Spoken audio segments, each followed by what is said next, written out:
오늘 우리에게 주시는 하나님의 말씀 디모데전서 3장 8절에서 13절 함께 보겠습니다. 디모데전서 3장 8절에서 13절 신약 339쪽쯤 됩니다. 우리 교독하겠습니다. 8절입니다. 이와 같이 집사들도 정중하고 일구이언을 하지 아니하고 술에 임박이지 아니하고 더러운 일을 탐하지 아니하고 깨끗한 양심에 믿음의 비밀을 가진 자라야 할지니 이에 이 사람들을 먼저 시험하여 보고 그 후에 책망할 것이 없으면 집사의 직분을 맡게 할 것이요 여자들도 이와 같이 정숙하고 모함하지 아니하며 절제하며 모든 일에 충성된 자라야 할지니라. 집사들은 한 아내의 남편이 되어 자녀와 자기 집을 잘 다스리는 자일지니 집사의 직분을 잘한 자들은 아름다운 지위와 그리스도 예수 안에 있는 믿음의 큰 담력을 얻느니라. 아멘. 할렐루야.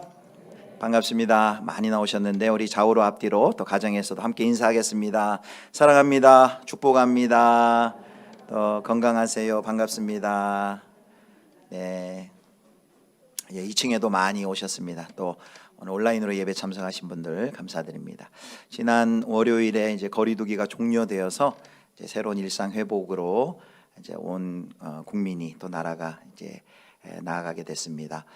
일상도 회복되고 또 예배 자리도 회복되고 또 그동안 움츠렸던 우리 신앙생활 또 여러 가지 또 사역들이 다 회복이 되었으면 좋겠습니다.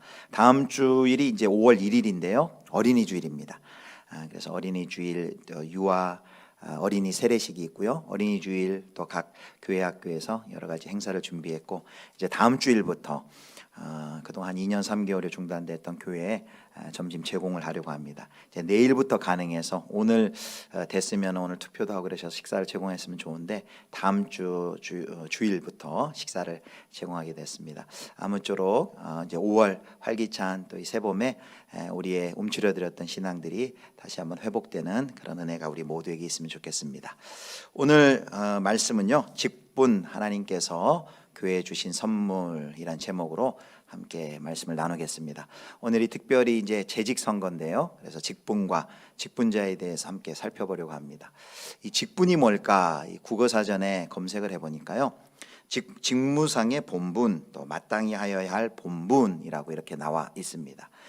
그러니까 직분은 구체적인 직무를 위해서 세워진 것이다 하는 것을 알 수 있습니다. 근데 이제 국어사전만 봐서는요, 하나님이 세우신 그 직분의 의미를 우리가 제대로 알 수 없습니다. 그래서 성경을 살펴봐야 하겠죠. 우리가 믿는 하나님은 온 세상을 창조하시고 또 온 세상을 다스리시고 섭리하시는 하나님이십니다. 여러분 믿으십니까? 그래서 하나님께서 이 세상을 통치하시는 방법이 뭐냐면 각 영역 가운데 하나님께서 세우신 권위자들을 세워서 그 영역을 다스리게 한다는 것이죠. 하나님이 교회는 다스리지만 세상도 다스리시나 하는 생각을 혹시 하십니까? 로마서 13장 1절 말씀을 보겠습니다. 제가 읽겠습니다. 각 사람은 위에 있는 권세들에게 복종하라. 권세는 하나님으로부터 나지 않음이 없나니 모든 권세는 다 하나님께서 정하신 바라. 아멘. 여기 뭐라고 되어 있냐면요, 권세는 하나님으로부터 나지 않음이 없나니 모든 권세는 다 누구께서 정하신 바라 그랬습니까?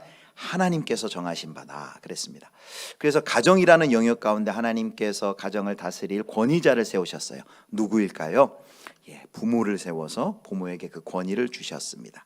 그럼 학교에는 권위자가 누구일까요? 학교의 권위자는 교장 선생님, 또 교사를 세워서 학생들을 잘 다스리고 가르칠 수 있도록 했습니다. 기업은 어떨까요? 기업은 또 사장을 세우고 또 이사를 세워서 임원을 세워서 그 기업의 경영을 다스릴 수 있도록 할 수 있도록 했지요. 자, 그렇다면 국가에는 권위자가 누구일까요? 국가는 권위자가 대통령이겠죠. 또 정부, 입법부, 사법부 수장들, 또 장관들, 국회의원들 이런 위정자들이 하나님으로부터 권위를 위임받아서 그 국가의 국민들을 섬기는 것이 될 것입니다. 그렇다면 교회는 하나님께서 권위자로 누구를 세우셨을까요? 하나님께서 권위자로 장로와 집사를 세웠습니다. 그래서 이 장로라고 할 때 이 장로에는 목사도 포함돼요. 목사도 장로입니다. 목사는 가르치는 사역과 치리하는 사역을 같이 하는 장로이고요. 또 치리하는 사역만 하는 장로를 우리가 흔히 부르는 그 장로의 직분입니다. 그리고 여기 이제 집사라고 할 때 여기 집사는 이제 안수 집사를 얘기합니다. 교회에서 이제 종신직으로 선거를 통해 안수를 통해 세운 안수 집사를 또 이야기합니다. 그래서 대한예수장로회 헌법에 보면요, 이 장로와 집사를 뭐라고 부르냐면 항상 교회에 존재하는 직분이다. 그래서 항존직이라고 합니다. 안수를 통해서 세워지고 이제 만 70세까지 그렇게 직분을 감당합니다. 그리고 또 직분 중에는 임시직이 있어요. 임시직은 뭐냐면 성경에는 나오진 않지만 교회 역사 가운데 교회를 건강하게 또 운영하고 목양하기 위해서 필요에 의해서 이제 세운 직분입니다. 그래서 임시직에는 권사가 있고요, 그리고 서리 집사가 있고요, 그리고 전도사, 전도인을 임시직이라 합니다. 서리 집사는 이제 안수 없이 매년 연초에 한 번씩 세우죠. 그리고 권사는 안수 없이 투표를 통해 세워서 만 70세까지 그 직분을 다합니다.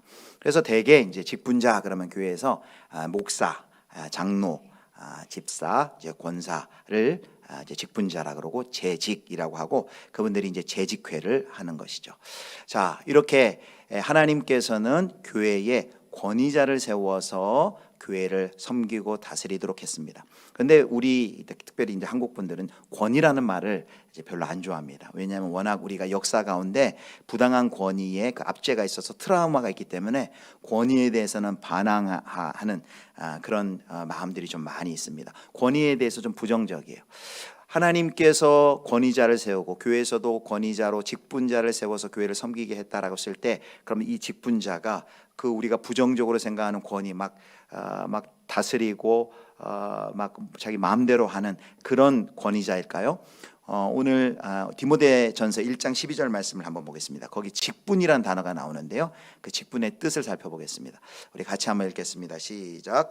나를 능하게 하신 그리스도 예수 우리 주께 내가 감사함은 나를 충성되이 여겨 내게 직분을 맡기심이니. 아멘.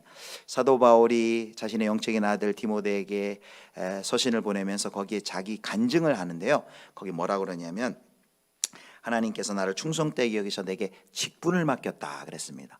여기 직분은 사도직이고요, 그 직무는 이방인들에게 복음을 전하는 그 직무를 맡겼습니다. 근데 여기 직분으로 번역한 헬라어 단어가 뭐냐면 디아코니아라는 단어예요. 이 단어를 많이 들어보신 분이 있을 거예요. 디아코니아란 뜻은 섬김, 봉사 이런 뜻이 있습니다. 그리고 이 직분 디아코니아란 단어에서 나온 용어가 뭐냐면 바로 집사입니다. 집사란 단어는 디아코노스, 이게 발음이 비슷하죠. 디아코노스라는 집사인데 그 집사 디아코노스는요, 그 당시에 식탁에서 섬기는 사람을 디아코노스라 불렀어요. 시종을 디아코노스라 불렀습니다. 그러니까 이렇게 섬기는 사람, 봉사하는 사람이 디아코노스인 것이죠.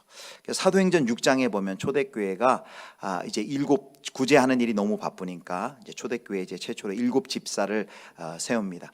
그래서 기도와 또 말씀 전한 가르치는 것은 이제 목회자에게 맡기고 그 행정적인 사역, 구제의 사역을 이 집사가 감당하도록 합니다. 그래서 이 직분자는 그냥 누리고 군림하는 다스리는 것이 아니라 섬기고 봉사하고 다스리는 사람인데, 이 본을 보여주신 분이 바로 우리 주 예수 그리스도이십니다. 그 당시 헬라 시대만 하더라도요, 헬라 시대에 이 섬기는 것이 그렇게 품위 있는 일이 아니었습니다. 매력 있는 일이 결코 아니었습니다. 오히려 남자답게 다스리는 것, 힘있게 다스리는 것을 더 선호하는 그때에 예수님께서 뭐라고 그 시대에 말씀하셨냐면요, 누가복음 22장 27절입니다. 우리 같이 읽겠습니다. 시작. 앉아서 먹는 자가 크냐 섬기는 자가 크냐? 앉아서 먹는 자가 아니냐? 그러나 나는 섬기는 자로 너희 중에 있노라. 아멘. 여기 섬기는 자로 있다라고 할 때 디아코네오라는 동사, 이게 또 발음이 비슷하죠. 예수님께서 나는 섬기는 자로 있다. 또 마가복음 10장 45절에는요, 인자가 온 것은 섬김을 받으려 함이 아니요 도리어 섬기려 하고 자기 목숨을 많은 사람의 대속물로 주려 함이다. 섬기려 내가 왔다라고 말씀하셨습니다. 우리가 예수 그리스도의 가르침과 그의 본으로부터 그의 본을 본받아 따르는 사람이라면요, 그렇다면 우리는 섬기는 사람이 되어야 한다는 말씀이죠. 그렇게 하나님께서 그리스도의 몸, 이 교회를 섬기도록 다스리도록 세운 분들이 누구냐? 바로 직분자라는 것입니다. 자, 하나님께서는 그래서 직분을 통해, 직분자를 통해 교회를 세우세요. 그래서 직분은 교회를 든든히 세우기 위한, 오늘 설교의 제목처럼 하나님의 선물입니다. 직분자가 그 직분을 제대로 감당할 때 교회가 그리스도의 몸으로 든든히 서가고 성도들이 봉사를 하기에 온전하게 준비됩니다. 그 말씀이 에베소 4장 11절 12절에 나와 있어요. 자, 제가 읽습니다. 그가, 어떤 사람은 사도로, 어떤 사람은 선지자로, 어떤 사람은 복음 전하는 자로, 어떤 사람은 목사와 교사로 삼으셨으니, 11절에 나와 있는 사도, 선지자, 복음 전하는 자, 목사, 교사, 이게 다 초대교회 직분자들이에요. 그렇게 직분자를 세워서 어떻게 합니까? 12절 우리 같이 읽습니다. 시작. 이는 성도를 온전하게 하여 봉사의 일을 하게 하며 그리스도의 몸을 세우려 하심이라. 아멘. 먼저 하나님께서 하나님의 직분자들을 세워서 그들을 통해 성도를 온전하게 하여서 그 성도들이 봉사의 일을 하게 하고 그리스도의 몸을 세우는 것이 하나님의 교회를 향한 계획인 것이죠. 그래서 하나님께서 직분자들을 하나님이 세우십니다. 이것이 방금 읽은 디모데전서 1장 12절 바울의 고백에 나와 있어요.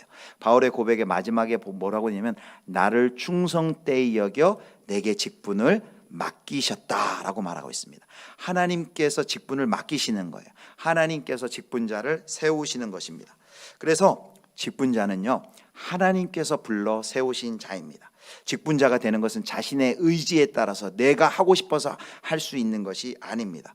반드시 부르심이 있어야 돼요. 그 부르심을 뭐라 그러냐면 소명이라 그러는데, 직분자에게는 두 가지 소명이 있어야 됩니다. 하나는 내적인 소명, 하나는 외적인 소명입니다. 자, 그렇다면 첫 번째 내적 소명입니다. 내적 소명이란 것은 뭐냐면, 그 안에 직분을 사모하는 생각, 또 마음과 그 직분을 사모하는 그 의지가 자연스럽게 생겨나는 것입니다. 그것이 하나님의 내적인 부르심이에요. 오늘 우리 3장에 보면 3장 1절에 이런 말씀이 있습니다. 3장 1절 보겠습니다. 자, 같이 읽습니다. 시작. 미쁘다 이 말이요 곧 사람이 감독의 직분을 얻으려 하면 선한 일을 사모하는 것이라 함이로다. 아멘. 여기 감독의 직분, 여기 감독은 장로를 말합니다. 장로, 감독의 직분을 얻으려 하면 선한 일을 사모하는 것이다. 그 장로의 직을 사모하는 것을 선한 일을 사모하는 것이다 라고 이렇게 이야기합니다. 그래서 교회를 사랑하고 성도들을 좀 섬기고 싶고 교회를 봉사하고 싶고, 그런 마음이 마음 가운데 사랑으로 가득히 찬한다면, 마음 가운데 부어진다면 내적인 소명이라고 우리가 말할 수 있습니다. 자, 그런데 내적 소명만 가지고는 안 돼요. 그렇게 교회를 섬기고 사랑하고 또 하나님의 직분자로 섬기기를 간절히 소망하는 내적인 소망이, 간절히 갈망이 있는데 그것만으로 안 되고, 두 번째 뭐가 있어야 되냐면 이제 외적인 소명을 확인을 해야 합니다. 외적인 소명이라는 것은 외적인 부르심, 그분의 행동과 말과 성품과 태도와 가정생활과 사회생활이 적절한지를 외적인 소명, 즉 자격을 확인해야 되는데, 그것이 바로 오늘 우리가 읽은 디모데전서 3장 8절에서 13절까지 나와 있습니다.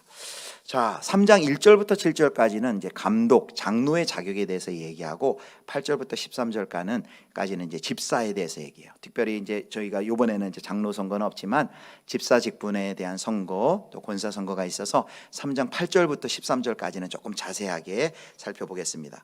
1절부터 7절은요, 장로는, 감독은 이러이러한 자격이 있어야 된다라고 말하는데, 제가 대충 이제 이런 것들이 있다 하고 제가 말씀드리겠습니다. 1절부터 7절의 내용은요, 장로는 책망할 것이 없어야 됩니다. 결혼 생활에 신실해야 합니다. 술을 즐기지 않아야 합니다. 구타해서는 안 됩니다. 관용해야 됩니다. 가정을 잘 다스리는 사람이어야 합니다. 성숙한 자가 되어야 합니다. 심지어 믿지 않는 사람에게도 인정받는 사람이어야 합니다. 이런 이야기가 1절부터 7절까지 쫙 나와 있습니다. 그 다음에 이제 8절부터는 이제 집사들에 대한 자격, 즉 외적인 소명이 나와 있는데 네 가지 정도로 정리를 할 수 있습니다. 자, 첫 번째입니다. 자, 우리 첫 번째 한번 띄워주실까요? 자, 첫 번째 우리 같이 읽겠습니다. 시작. 직분자는 네 가지 영역에서 자제력을 가져야 한다. 자, 3장 8절에 그 네 가지 영역이 나와 있어요. 자, 8절 말씀 보겠습니다. 자, 8절 말씀 제가 읽겠습니다. 이와 같이 집사들도 정중하고 일구이언을 하지 아니하고 술에 임박이지 아니하고 더러운 일을 탐하지 아니하고. 자, 네 가지. 첫 번째 정중하고입니다. 정중하고는 존경받을 만하고라는 뜻입니다. 자, 이건 행동에 대한 영역이고요. 두 번째, 일구이연을 하지 아니하고라는 것은 한 입으로 두말하지 아니하는, 거짓말하지 않은, 시건하지 않는 언어 영역의 영역을 말합니다. 또 세 번째는 술에 임박이지 아니하고 술에 탐닉하지 아니해야 된다라고 음주에 관한 이야기를 하고 있습니다. 네 번째는 더러운 일을 탐하지 아니하고 돈에 대한 탐욕을 가지지 않는 사람이어야 된다. 바로 돈과 재정에 관한 이야기를 합니다. 네 가지 영역이 뭐라고요?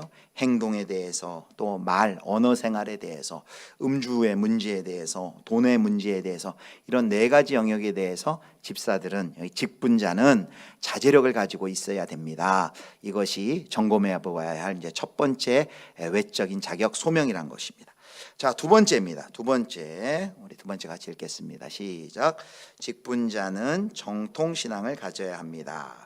자, 이어서 이제 9절 말씀에 이 부분이 나와 있는데요. 우리 9절 같이 읽겠습니다. 시작. 깨끗한 양심에 믿음의 비밀을 가진 자라야 할지니. 자, 이제 직분자는 깨끗한 양심에 믿음의 비밀을 가진 자야 되는데, 믿음의 비밀이 뭘까요? 믿음의 비밀은 바로 계시된 믿음의 진리 전부, 즉 복음의 진리를 이야기합니다.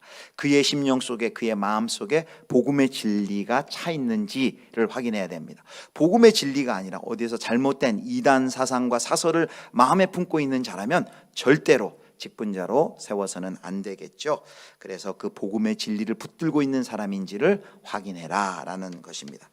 자, 이제 세 번째인데요. 세 번째 말고 이제 네 번째를 먼저 하겠습니다. 자, 네 번째 4번을 좀 띄워 주시겠습니까? 4번째. 4번. 자, 같이 읽겠습니다. 시작.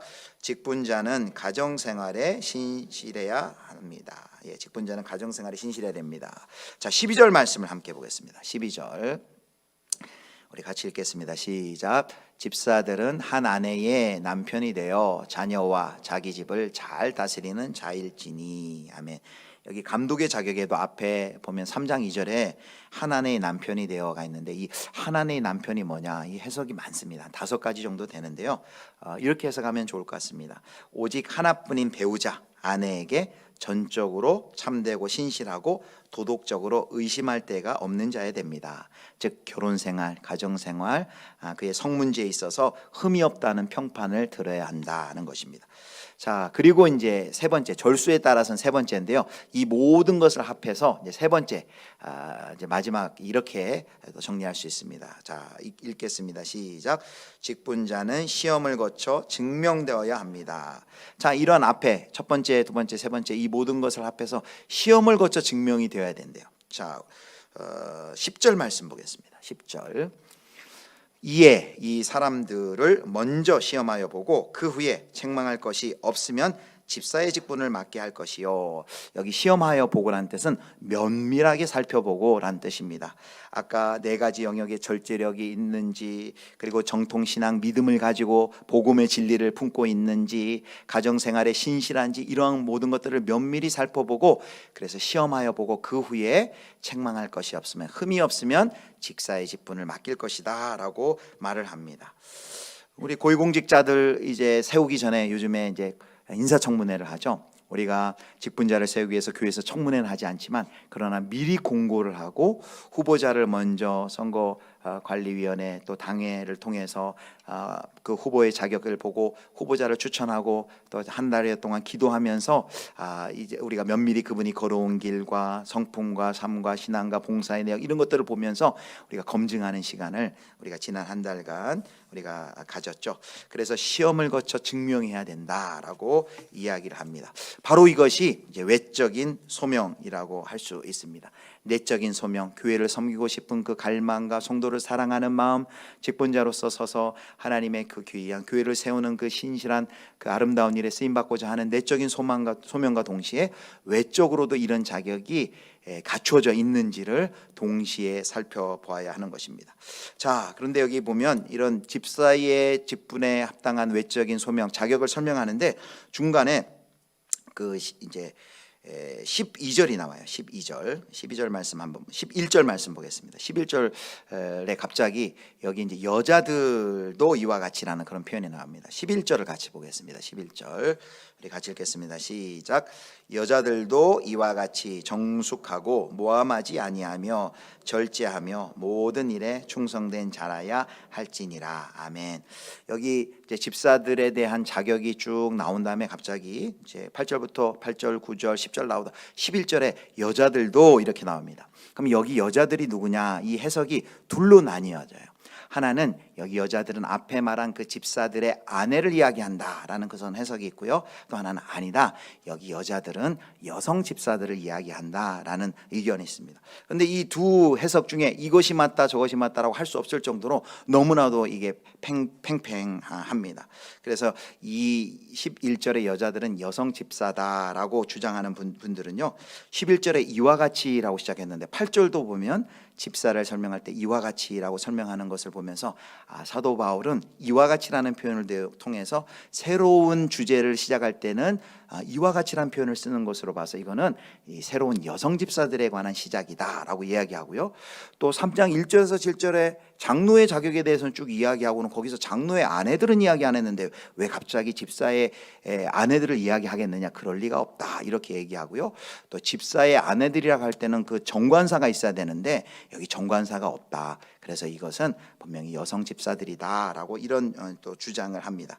그런데 여성 집사들이든 또 집사의 아내든 분명한 것이 있습니다. 그것은 뭐냐면 그것은 8절에 자격이 있어야 된다는 것이죠. 11절에 자격이 있어야 됩니다. 11절에 뭐라고 말합니까? 거기 또 네 가지를 얘기하죠. 첫 번째 정숙하고라고 말합니다. 정숙한다는 것은 존경받을 만하다라는 것이고요. 두 번째 무함하지 아니하며 자신의 혀를 잘 다스려서 비방하지 않고 뒷담화하지 않고 어느 생활에서 신실한 사람이 되어야 되고요. 두 번째 또 절제하며, 또 이 절제하면은 3장 2절에 보면 장로들의 자격 중에 하나가 이 절제입니다. 절제력, 자제력. 아까 우리 집사들의 첫 번째가 8절에도 그 네 가지 절제와 자제력이 필요하다 하지 않았습니까? 그리고 마지막에는 모든 일에 충성된 자라야 한다. 충성된 사람이다라고 이야기를 합니다. 그래서 3장 1절부터 13절까지를 보면 앞에는 장로에 관한 자격, 뒤에는 집사에 관한 자격이 나오는데요. 그 앞에 장로직이나 집사직이나 자질이 이렇게 굉장히 비슷한 걸 볼 수 있습니다. 또 만약에 우리가 여기 이 여자들도 이와 같이라고 했을 때 그 여자들을 여성 집사라고 우리가 해석을 한다면은 이 3장에 나와 있는 이것을 우리가 총괄해서 여기서 직분자의 자격을 우리가 여기서 끄집어낼 수 있을 것 같습니다. 그래서 한 5가지 정도 3장에 보면 교회의 직분자라면 재직이라면 이러한 자격이 이러한 외적인 소명이 있어야 됩니다라고 정리할 수 있습니다. 자, 지도자에게 요구되는 핵심 자질 5가지인데요. 한 화면에 보여주시기 바랍니다. 이렇게 정리할 수 있습니다. 자, 3장을 이제 요약한 거죠. 술이나 돈이나 또는 혈기, 분노를 내고 또 혀를 포함한 영역에서 스스로 절제하고 자제력을 나타내야 합니다라는 것이고요. 두 번째는 가정생활에서 가족에 대해서 아내, 남편, 배우자에게 신실하고 자녀들을 잘 가르치는 사람이어야 됩니다. 그리고 세 번째, 대인관계에 있어서는요, 나그네를 잘 대접하고 나그네를 환대하는 사람이어야 됩니다. 온유해야 됩니다. 고요.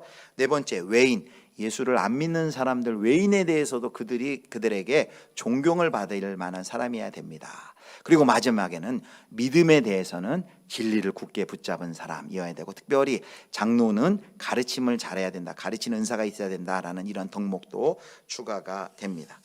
자, 이렇게 우리가 하나님께서 직분자를 세워서 교회를 잘 건강하게 세우고, 그래서 하나님께서 보내주신 이 세우는 직분자는 하나님의 선물이고, 직분자에게는 이런 내적인 소명과 외적인 소명이 필요하다는 것을 살펴봤습니다. 그렇다면 교회에서 오늘날 그 직분자, 하나님께서 세우신 직분자를 세우는 그 방법이 무엇입니까? 바로 오늘 우리가 진행하는 이 재직 선거가 바로 그 과정입니다. 그래서 선거는 하나님의 뜻을 겸손하게 묻는 과정입니다. 직분자는 아까 디모데전서 1장 12절에 바울도 얘기했지만 하나님이 맡겼다 그랬죠. 하나님이 불러서 세우신 사람들이 바로 직분자들입니다. 그래서 세상의 관직과는 달라요. 세상의 관직은 스스로 노력해서 얻지만 직분은 하나님이 부르셔서 세우는 것입니다. 이것을 이제 오해할 때 여러 가지 이제 잘못된 개념들로 여러 가지 교회 어려움을 당하게 됩니다. 마치 직분이 세상의 관직으로 오해를 하고 혼돈할 때 타락상이 나타납니다. 직분을 마치 계급으로 여긴다든지 직분을 어떤 서열로 여긴다든지 직분을 어떤 승진의 개념으로 이해하는 것은 성경적이지 않습니다. 근데 우리나라가 이 유교적인 개념 때문에 이 직분의 어떤 계급, 승진, 서열의 개념이 이미 들어와 있습니다. 그러나 성경이 보여주고 있는 것은요, 직분은 중한 책임이 있고 그 직분을 맡은 사람에게는 그 사람을 통해서 하나님께서 교회를 다스리고 섬기는 그 중한 아주 중요한 임무를 맡겨 주셨다는 것이죠. 그래서 이 직분자 선거는 하나님이 세우시는 직분자를 세우는 과정이고요, 우리 편에서는 이 선거를 통해서 하나님의 뜻을 겸손하게 묻는 과정입니다. 그래서 이것을 우리가 인정한다면 선거를 바라보는 우리의 관점이 달라질 수밖에 없을 것입니다. 직분자 선거를 세상의 선거와 똑같이 생각하면 안 된다는 말씀입니다.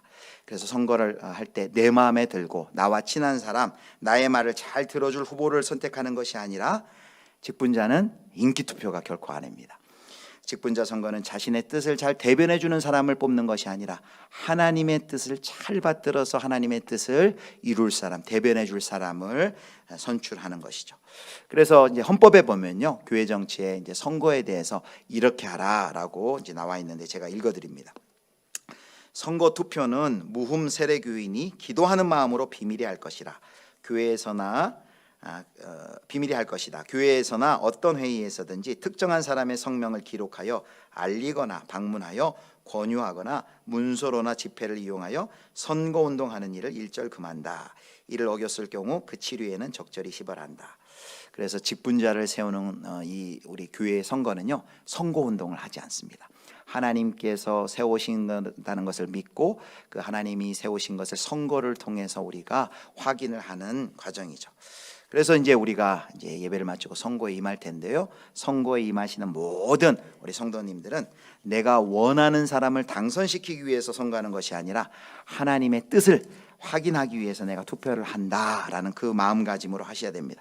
그래서 선거하시는 분들은 경건한 두려움을 가지고 선거하셔야 되고요, 그리고 하나님 이 선거를 통해, 이 투표를 통해 주님의 뜻을 이루어 주십시오라는 그런 기도하는 그 마음을 가지고 자신의 양심에 따라서 투표를 해야만 합니다.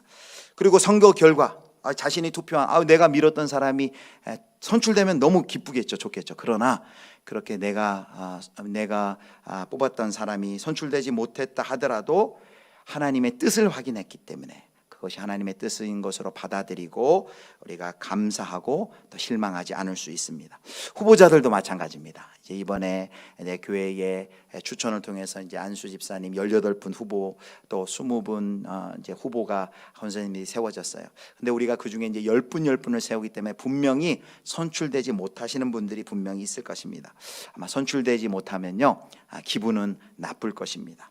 그리고 자신에게 투표하지 않은 다른 성도들에게 마음이 혹 상할 수도 있어요. 그리고 더 심하면 시험에 들 수도 있어요. 그래서 여러분, 교회가 기도를 많이 해야 됩니다. 그래서 저희가 한 달 전부터 계속 기도했지 않습니까?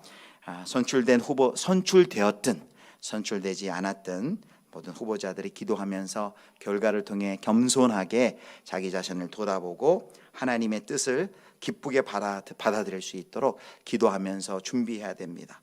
내가 선출되지 않았다고 해서 부끄러워할 것도 없고요, 그리고 내가 선출되었다고 해서 교만하거나 뽐낼 필요도 없습니다. 왜 그러냐면요, 오늘 사도 바울의 태도를 보면 알 수 있습니다. 디모데전서 1장 12절에 다시 한번 뭐라 그랬어요? 나를 충성되이 여겨 내게 직분을 맡기심이니 그랬습니다. 사도 바울이 하나님이 나를 충성되이 여기셔서 내게 직분을 맡기셨다. 그렇다면 이 사도 바울의 고백을, 하나님이 사도 바울이 충성된 줄 알고 그의 능력을 알고 그의 성품을 알고 그가 얼마나 훌륭한지 신실한지를 알아서 그에게 많은 사람 제쳐놓고 직분을 줬구나, 그렇게 생각할 수 있을까요? 12절의 그 고백 바로 뒤에 13절에 사도 바울이 자기 자신이 어떠한 사람인지 고백합니다. 자, 13절 말씀 보겠습니다. 13절 우리 같이 읽겠습니다. 시작. 내가 전에는 비방자요 박해자요 폭행자였으나 도리어 긍휼을 입은 것은 내가 믿지 아니할 때에 알지 못하고 행하였음이라. 아멘. 사도 바울이 자기가 뭐라 그래? 자기는 비방자였대요. 남을 모독하는 말, 어리석은 말 하던 사람이고, 박해자, 마치 사냥꾼이 사냥감을 죽여가듯 필사적으로 예수 믿는 사람들 잡아다 죽이고 가두었던 그런 악독한 죄인이었습니다. 폭행자, 폭행을 행하던 광포하고 오만무리한 사람이었습니다. 심지어 15절에는요 어떤 표현까지 쓰냐면, 나는 모든 이 땅의 죄인 중에 가장 최악의 죄인입니다. 나는 죄인 중에 괴수입니다 라고 이야기를 합니다. 그것이 그냥 겸손해서 하는 말이 아니라 자기 자신이 볼 때 자기는 모든 죄인 중에 괴수와 같은 비방자, 폭행자, 그리고 악행자였다라는 것을, 박해자였다는 것을 고백하는 것이죠. 그런데 그랬던 사도 바울인데 하나님이 그를 어떻게 여겼어요? 충성되이 여기셔서 그에게 능력을 주시고 그 직분을 감당할 수 있게 해주셨다는 게 사도 바울의 고백이에요.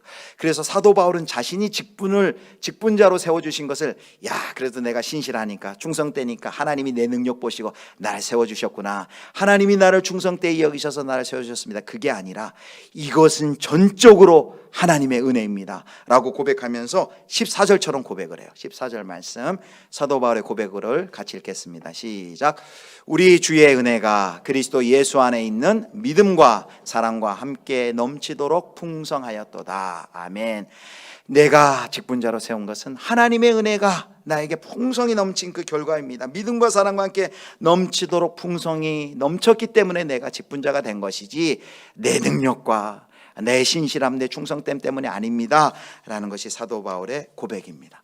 사랑하는 성도 여러분, 그래서요 오늘 선거를 통해서 이렇게 선출되신 분은 하나님이 나를 부족함에도 불구하고 하나님이 나를 충성되이 여기셔서 내게 직분을 맡겨주셨습니다. 나는 부족하고 연약한데 하나님 감사합니다. 겸손히 감사로 영광 돌리는 것이고요, 선출되지 않았더라도 그것에 대해서 너무 실망하거나 낙심하지 않고 하나님의 뜻이 선거를 통해 이루어졌음을 믿습니다 라면서 겸손하게 그 뜻을 받아들이면서 감사해야 하는 것이죠.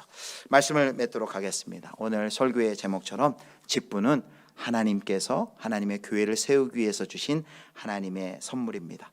하나님께서 직분자들을 세워서, 교회의 직분자들을 세워서, 목사를 세우고 장로를 세우고 권사와 집사를 세워서 이 교회를 하나님께서 신실하게 이끌어 가십니다.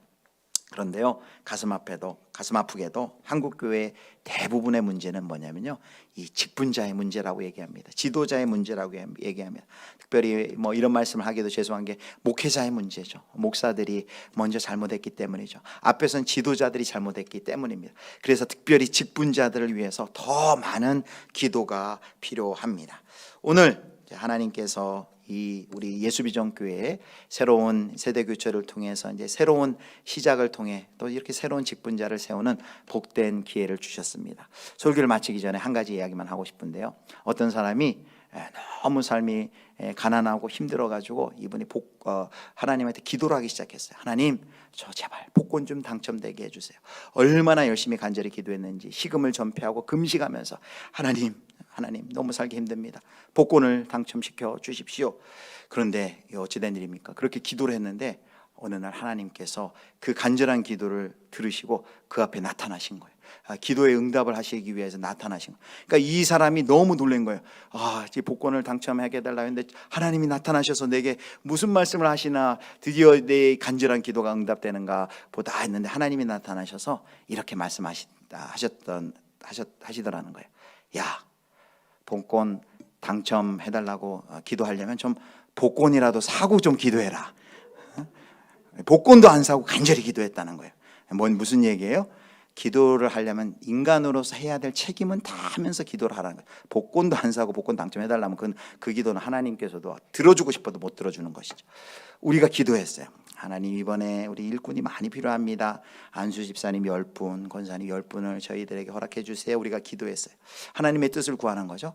그렇게 기도했으면은 우리의 책임을 다해야 돼요. 10분을 달라고 기도했는데 한두 분 이렇게 하고 내면은 하나님이 들어줄래야 들어줄 수가 없는 거예요. 그래서 이번에 이런 준비의 과정을 통해서 후보들의 면밀하게 교회에서 당회에서 이 모든 여러 가지 후보들의 그 성품과 가정과 또 봉사와 훈련의 이런 여러 가지들을 종합해서 이렇게 누가 선출되더라도 누가 세워지더라도 신실하게 세워줄 후보자들을 18분 20분을 세웠습니다. 그래서 또 당회와 교회를 신뢰하고 여러분들이 잘 또 보셔서 그분 가운데 10분씩 선거를 해주시고 그 선거를 통해 우리 교회에 이번에 또 신실한 귀한 믿음의 일꾼들이 아름답게 세워지고 그 세워진 직분자들을 통해서 우리 예수비전교회가 더욱더 건강하게 세워져가는 은혜가 있기를 주님의 이름으로 축원합니다.